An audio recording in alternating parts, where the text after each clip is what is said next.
Hi, it's Chris with the 10-Minute Writer. In my last video, I talked about characters in conflict, and this one is going to look a little more closely at villains.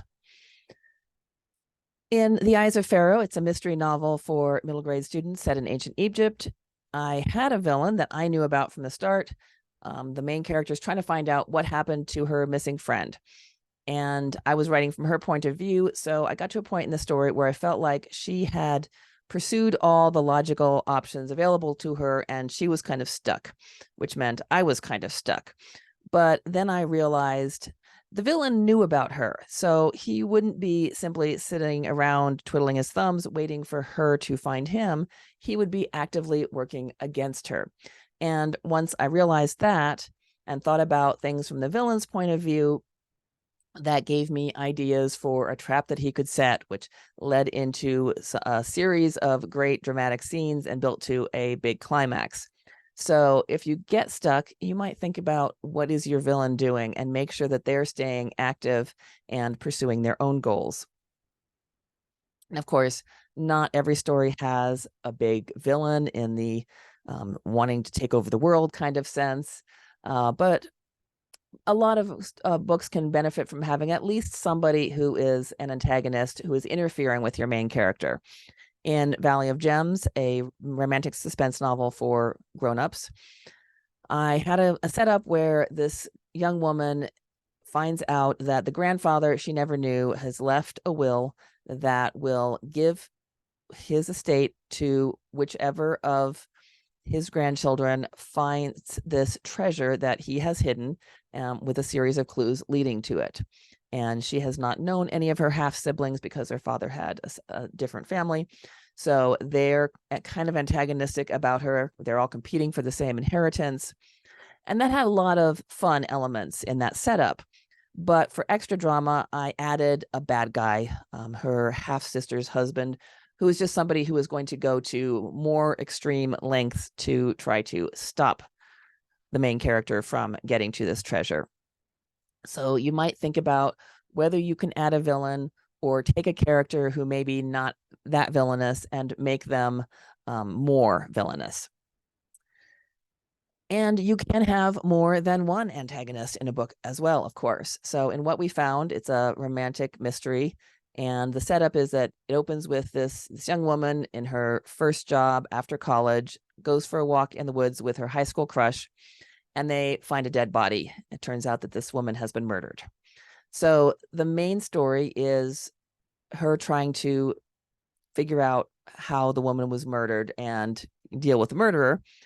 But I also had that high school crush that she went for the walk with who didn't want her to call the police, and in fact took her phone away from her and insisted that they not call the police. So that is a subplot villain where he was up to something, and so why was he behaving in this odd way? So you can think about having multiple characters that are causing trouble for your main character. They don't even necessarily have to be bad people. They can just be people with different priorities. In the Haunted series for middle grade kids, the premise is that Tanya and John are brother and sister, and Tanya can see ghosts. John cannot, but he works with Tanya to try to find out why these ghosts are trapped in our world and help them resolve their issues and move on. So each book has them dealing with a different ghost. And the ghosts aren't bad characters, but they can cause some trouble just because of the way that they exist.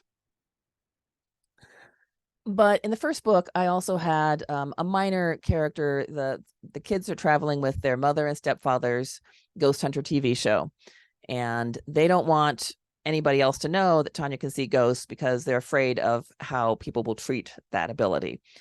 So the TV show brings on a fake psychic, and they know that she's fake because she's saying the ghost is over here, and Tanya, who can actually see ghosts, says no, he's way over there. But that was just a minor character in book one. In book two, I brought that character back and had her figure out that Tanya could see ghosts for real. So she blackmails the kids into helping her look better on TV, or else she will give away their secret. So by book three, The Night in the Shadows, kids are sick of this, and they not only want to help the ghost, they want to get rid of this fake psychic. So again, a subplot and a minor character that over time I just kind of built up to be a bigger part of the story and to cause more chaos. So you can think about characters who have different priorities than your main characters or are just kind of jerks, and see if you can do more with them. So some exercises for this. First of all, for say a work in progress or a book you're planning, do you have a villain? If not, can you add one? Or can you add some extra villainous type characters to make things more difficult for your main character? Thinking about that early can really help in your momentum as you go along, as you have ideas for plot twists and subplots and so forth. Then you can check, is your villain active throughout the story, or have you done what I did with that Egypt book and sort of forgotten about them because you're so focused on your main character? So try to remember to check in with your villain every once in a while, see what they're up to, and make sure that they are actively pursuing their own plans that might interfere with your main character's plans. And finally, is the villain a complex, believable character, so far as is appropriate for your story? In some cases, you may want an over-the-top villain, and that's fine too. But in general, they don't have to be pure evil. They don't have to be psychotic or sociopaths. They can be people who have different goals from your main character, or maybe are kind of mean, but basically they're pursuing their own goals. They're the heroes in their own stories, and that makes them a little more believable, and it makes your whole story more believable. So this has been a short excerpt from my class on advanced plotting, which has 6 videos on different aspects of plotting with handouts.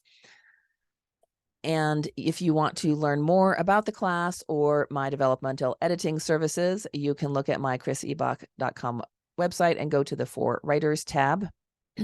And you can also check out my book on advanced plotting if you'd like to get a little more insight.